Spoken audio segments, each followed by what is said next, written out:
గుడికి పోవాలన్నా అమ్మవారిని దర్శించుకోవాలన్నా బస్సు కిరాయి పైసలు ఇంటి ఆయనని అడగాలి. ఇంటి ఆయన లేకపోతే కొడుకుని అడగాలి, వాడు పిల్లగాడైనా.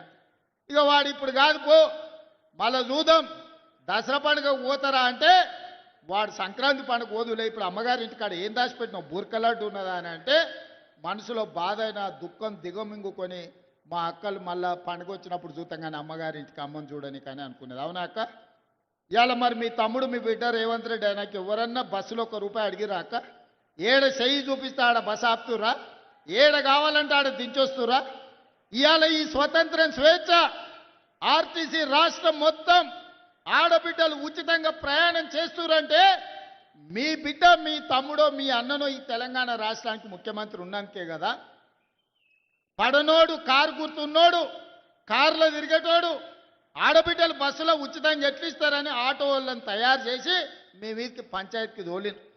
ఏందే వాళ్ళు చెప్పేదంటే ఆడబిడ్డలకు బస్సులో ఉచిత ప్రయాణం ఉంటే ఆటో ఎక్కలేరు, ఆడబిడ్డలు అంతో ఇంతో రూపాయి కూడబెడితే వాళ్ళ పిల్లల చదువులకు వస్తాయి కాబట్టి అవి గుంజుకుంటే చదువు రాకుండా పిల్లలు తిరుగుతారని మిమ్మల్ని దెబ్బతీయనికి ఆటో వాళ్ళని నా మీదకి పంచాయతీకి తోలేరు. నేను చెప్పిన ఆ కారు గుర్తోని చెప్పినా వచ్చినోని చెప్పిన, ఒరే నన్ను అంటే అన్నారు తిట్టే తిట్టరు కానీ మా అక్కల దగ్గరకు పోయారంటే పొరకట్ట తీసుకొని చీపురు కట్ట తీసుకొని సింగారిస్తారు మిమ్మల్ని. సాయంత్రం పూట దొరుకుతారంటే సలాకి కాసి వాత పెడతారు. ఎందుకంటే మా మక్తల్ నారాయణపేట కొడంగల్ దిక్కు జొన్న రొట్టెలు మనం ఎక్కువ తింటాం.